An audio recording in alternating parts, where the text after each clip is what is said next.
అందరికీ నమస్కారం. కున్సెట్ శ్రీనివాస్ ఛానల్ చదువుతాం. ఫస్ట్ టైం చూసినప్పుడు మాత్రమే సబ్స్క్రైబ్ చేయండి. అంటే మన ఛానలే ఫస్ట్ టైం చూసారనుకోండి, అప్పుడు సబ్స్క్రైబ్ చేసుకుని బెల్ సింబల్ని ప్రెస్ చేయండి. ఈరోజు ముఖ్యాంశం ఏంటంటే, దొంగ సర్టిఫికేట్తో ఒకవేళ ఒక చదువు చదివినా, అంటే ఇక్కడైతే ఎంబీబీఎస్ చదివినప్పటికీ కూడా ఆ సర్టిఫికేట్ని, ఎంబీబీఎస్ సర్టిఫికేట్ని రద్దు చేయలేదు.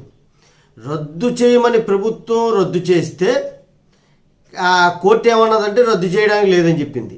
ఏంటి అసలు పూర్తి వివరాలు అనేటువంటివి మీకు తెలియజేస్తాను. ఇది చాలా ఇంపార్టెంట్, స్టూడెంట్స్కి ఇంకా కొంతమందికి చాలా important. Why Mumbai high court upheld MBBS degree of doctor who obtained OBC certificate on false ఇన్ఫర్మేషన్తో ఎంబీబీఎస్ పూర్తి చేశాడు. అయినప్పటికీ ఎంబీబీఎస్ని రద్దు చేయలేదు హైకోర్టు. ఏం జరిగింది అంటే, ఎంబీబీఎస్ చదవడానికి ఎంట్రన్స్ రాసి సీటు సంపాదించినటువంటి ఒక కుర్రవాడు ఏం చేశాడు, ఓబీసీ కింద క్రిమి లేయర్లో ఒక సర్టిఫికేట్ తెచ్చుకున్నాడు.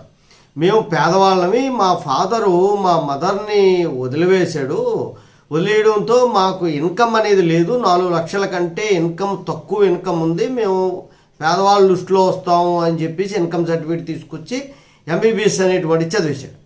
చదివిన తర్వాత తెలిసింది ఈ అబ్బాయి క్రిమి లేయర్ స్టూడెంట్ కాదు, ఇతను స్తోమత ఉన్నటువంటి వాడే అని చెప్పి గవర్నమెంట్ కేసు పెట్టింది దాని మీద. కేసు పెడితే ఇతను ఏం చేశాడంటే, లోకమాన్య తిలక్ మెడికల్ కాలేజీలో చదివాడు ఎంబీబీఎస్ పూర్తయిన తర్వాత ఇతని మీద కేసు పెట్టి సర్టిఫికేట్ క్యాన్సిల్ చేయమని చెప్పేసి కేసు పెడితే వెంటనే హైకోర్టుకి వెళ్ళాడు. ముంబై హైకోర్టు పూర్తిగా విచారణ జరిపింది. మహారాష్ట్ర సియాల్లో లోకమాన్య తిలక్ మెడికల్ కాలేజీలో ఈ అబ్బాయి సీట్ సంపాదించుకొని ఎంబీబీఎస్ అనేటువంటిది కంప్లీట్ చేశాడు. కంప్లీట్ చేసిన తర్వాత 2012లో జాయిన్ అయ్యాడు, 2017లో కంప్లీట్ అయింది. అప్పుడు ఏమైంది అంటే, ఈ విషయం బయటపడింది, ఇతను క్రిమి లేయర్కి స్టూడెంట్ కాదు, ఓబీసీ కిందకు రాడు, ఇతను ఆ దొంగ సర్టిఫికేట్ పెట్టాడు అన్న విషయం తెలిసింది. ఎలాగా అంటే, వాళ్ళ మదర్ ఏంటంటే మున్సిపల్ ఎంప్లాయీ, ఆవిడికి జీతం వస్తుంది. ఈ విషయాన్ని సర్టిఫికేట్లో మెన్షన్ చేయకుండా 4 లక్షల కంటే తక్కువ ఇన్కమ్ అని చెప్పి ఓ సర్టిఫికేట్ తీసి ప్రొడ్యూస్ చేసిన తర్వాత ఈ కేసు విచారణ చేసినటువంటి హైకోర్టు ఏం చెప్పింది అంటే, ఓకే అంతవరకు బాగుంది, క్రిమి లేయర్లో దొంగ సర్టిఫికేట్ తీసుకొచ్చి పెట్టాడు, కానీ ఎంబీబీఎస్ మాత్రం కంప్లీట్ చేశాడు. ఎంబీబీఎస్ అంటే డాక్టర్స్కి సంబంధించి మన భారతదేశంలో సరిపడినంత డాక్టర్స్ లేని కారణంగా ఎంబీబీఎస్ సర్టిఫికేట్ని మనం క్యాన్సిల్ చేయకూడదు అని ఒక సంచలనాత్మక నిర్ణయం తీసుకుందన్నమాట.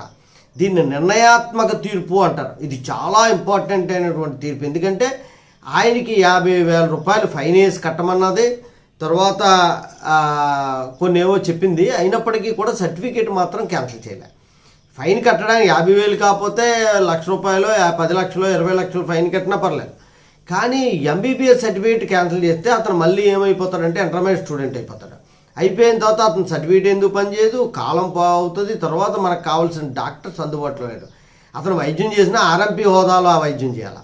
అందువల్ల ఇది తప్పు జరిగినప్పటికీ కూడా ప్రమాదకరమైన తప్పు, దేశానికి ప్రమాదకరమైన తప్పుగా భావించకూడదన్న ఉద్దేశంతోనే, అలాగే ఎంబీబీఎస్ డాక్టర్లు కూడా అనుకున్న స్థాయిలో లేరు కాబట్టి ఈ ఎంబీబీఎస్ సర్టిఫికేట్ రద్దు చేయకూడదు అని చెప్పేసి హైకోర్టు నిర్ణయాత్మక తీర్పు ఇచ్చింది.